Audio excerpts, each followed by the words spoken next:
Congratulations and felicitations. Okay, here comes the first round. Boom.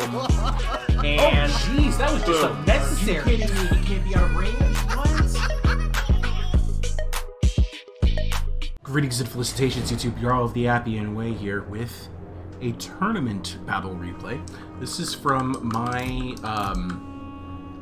my semi-final bout against Scorpion, friend of the channel, moderator. And this was Battle 2. I had just won Battle 1 in a Sparta mirror match. That one was a pretty straightforward victory. I knew because I had been studying Scorpion's replays from the previous rounds that Scorpion was going to be more likely to try and spread out his forces, much like you could see he did here in this battle. But we'll get to that in a second. I knew he'd spread out his forces, so I kind of overloaded one flank, destroyed two of his light spear runners early on, and then wrapped up the rest of his flank for a quick victory. Now, this is Battle 2, where I picked blind picks. I picked Thrace, and because of the map, and I figured I might be able to take advantage of this delightful unit here. Yes, the Thracian White Chariot, the only chariot meant to go into the scrubs and trees. It is stridering its way through all of the terrain with no penalty to its speed. Love it. Anyway, so because of the map, I decided I was going to bring in the Thracian Light Chariot, and my opponent, Scorpion, picked Phthia, and I immediately was crestfallen. Crap. I'm not a fan of Thrace into Phthia. So, let's talk about the rest of the army and the rules for the tournament. So this is historical mode, so your heroes are going to be in bodyguard units. Because of the added cost of a hero, and because that hero becomes essentially a whole new unit in the army selection slot, the rule made was, instead of it being 4,400 rule funds per weight class, the rule was 5,000 funds per weight class, which really actually opens you up into other territories. But ranged infantry count in that 5,000 mathematical equation. So, for instance, over here, this Aenead javelinman counts against the 5,000 funds for light infantry that Scorpion could bring. Now then, the other rule is that you can only bring one chariot, no more than one, and that you're only allowed one cavalry per weight class regardless of range or melee. So with all those rules in mind, let me talk about my army. First off, we're going to talk about my light infantry. I brought a forest skirmisher. That was pretty much my extra funds. This is just a really cheap, easy to use javelinman with only 70 range. I brought 4 woodsmen, and I currently have all this light infantry hiding in the tall grass like velociraptors. For medium infantry, I've brought 3 warriors of Pangaeon, because you could set your hero bodyguard to be that kick-butt unit. You can do that. So normally you'd be limited to only 2 warriors of Pangaeon. Well, because of my fighter ravager hero bodyguard, I have 3 warriors of Pangaeon, and I brought a worshipper of Pan to round up the rest of my 5,000 points there. For heavy infantry, I brought 2 devoted to Zalmoxis and 2 Androphanes. The entire army is chargers. I did not bring any front line at all. I just brought chargers. I knew I was playing into Phthia. I knew they were unbreakable. I knew they had the renowned Phthyan spears, and I knew Scorpion knows these facts. So I just brought as much charge in and obliterated power as I possibly could. Now then, for Phthia's army, light infantry, we already mentioned the Aenead javelinmen. There's also a pair of Aenead runners, which are Aenead javelinmen with a better sword stat. They're phenomenal. I love these guys. We also have a champion of Phthia and 4 renowned Phthyan spears to make up the heavy infantry portion of this army. And then we've got 2 spear-fighting myrmidons, 3 spear-fighting myrmidons, yes, that's correct, if you count the defender protector hero, and 1 heavy reinforced chariot out in play. So let's go ahead and hit play on this battle. I've already started moving my chariots up and around. You're not going to see them until much later. They're going to come into play way downfield. My opponent can't see them because you cannot hide chariots in trees. I was hoping I could have a hidden deployment in that little pocket right there behind that hill, but because Scorpion had deployed wide on his flank, you can see all the way across the battlefield. You can now see my 4 skirmishers, and at this stage, I see him kind of moving some of his forces this way. I don't see what's hiding over here yet, but I know that I have my army right here. I'm going to go ahead and start moving up my woodsmen to just kind of secure this flank as Scorpion splits his forces around this cliff. I'm trying to get shots by forest skirmishers, but for some reason, whenever they try to start opening fire, they decide they have to run this way to try and get a shot. I go ahead and I engage my warriors of Pangaean. I'm hoping to get a quick KO on some of these Myrmidons. There's 2 Myrmidons here, 2 heavy units, and the 2 Aegean runners I can see now. I'm going, oh, that's kind of gnarly for me, but I'm going to go ahead and charge in. I was worried about overcommitting my general and my 2 elite chargers, and as you can see, they're actually losing their engagements. I'm now falling back over here, letting my opponent cross into the tall grass, and trying to just get my other heavy chargers in here, outflank, get around, get into behind them, and hit them harder and harder and harder. My chariots are still kind of working their way around. I see the heavy Aegean javelinmen now. I moved my other devoted to Zalmoxes out here because I noticed this is a speed 36 chariot. It's just out here by itself, dishing out the javelins. Immediately break 1. Scorpion sees it coming. He's trying to retreat. He changes his mind. He's going to go in. He is supported by renowned Iron Spears, but I'm going to go ahead and activate my woodsman. He got a peek at them for just a second. But with the woodsman, the 4 skirmishers devoted to Zalmoxes, I'm going to buy out this reinforced chariot, which is stuck where it is. I activate Titanissimos on my devoted to Zalmoxes. I also did that over here when I outflanked his infantry, and this is looking great for me. Actually got some friendly fire with this spear-fighting Myrmidons, and here comes the Strider chariots right into the flank of the light infantry. A beautiful charge, and look at this. The champions of Thia really hurt.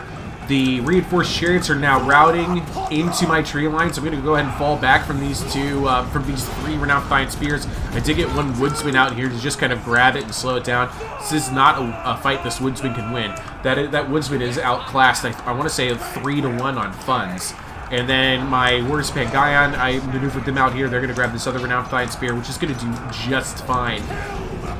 Currently trying to just wrap up all of what's left over here. I've got my Thracian Light Chariots on the run. They're up to 30 kills now, and how much of that XP bar? About half their XP.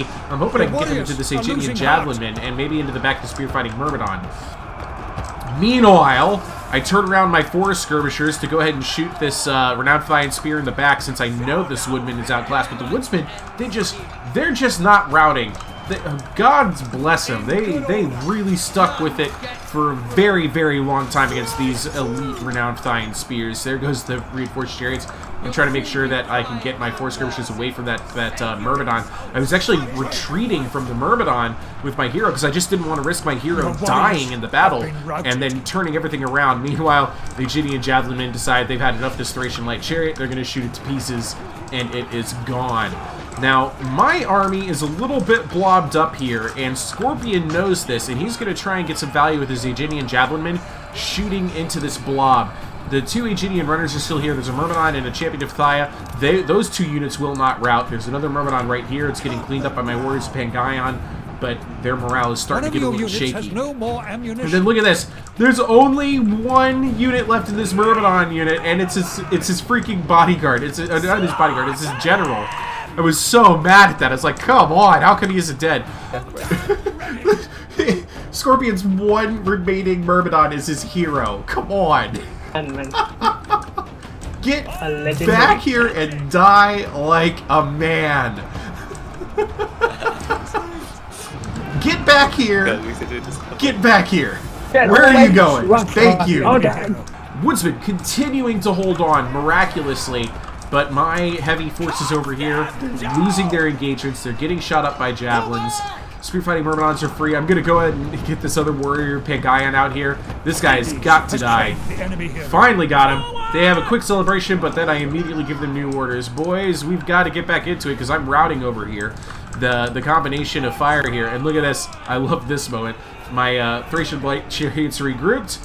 Maybe they can make an impact here. Let's find out. Strider Chariot. Strider Chariot. Get stopped by light infantry anyway. No. Let me just play you know. That's a lie. That's a lie. No. That's a lie. That's a lie. They can. And it gets destroyed by the genius. They can pass through light. Just completely smashed by the lightweight infantry here. Oh, man. I managed 39 kills with my Thracian Light Chariots. That's fine. Look at this. Because my Devoted Zalmoxis got over there, the Woodsman outlasted the Renowned Thine Spears. All that's left now is what's kicking my butt over here.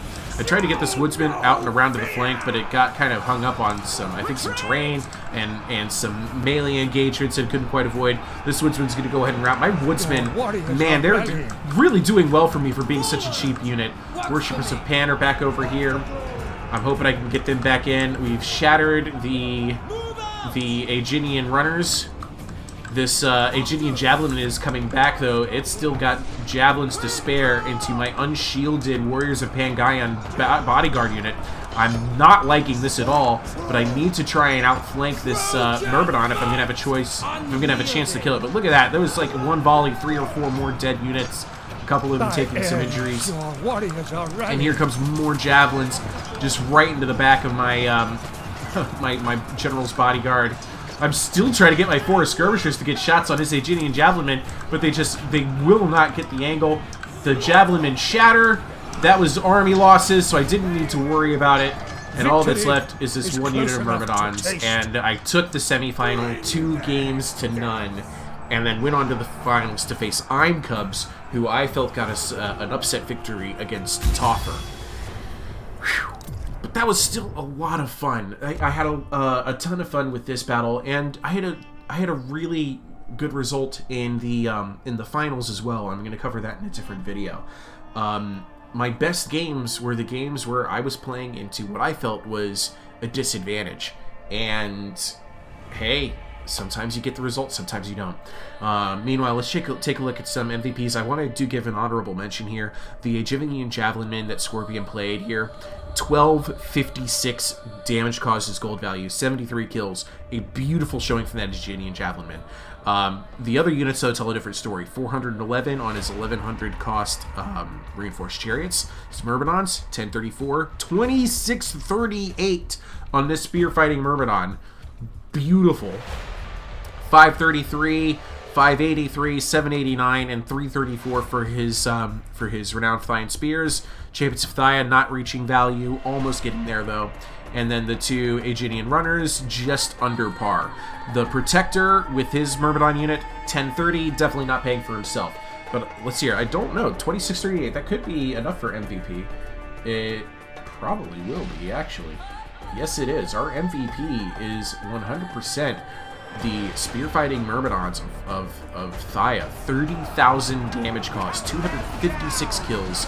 They had a lot of Woodsmen they had to face. But speaking of Woodsmen, let's just talk about these guys real quick. 625, 421, 677, 183. Not so good. But they were just all over the battlefield for me, and I loved their impact. They also helped me to tear down the reinforced chariots in the tall grass. My Thracian Light Chariot, 522. Didn't pay for itself, but it did cause a lot of damage to those 2 Aeginian runners when I needed them to. My 2 Devoted to Zalmoxis, 1140, 927. My Warriors of Pangaean, 1333, 1377, and 1177.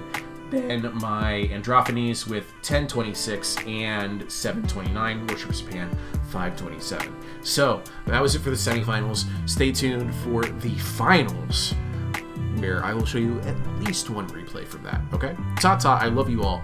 I'll see you guys in the next video.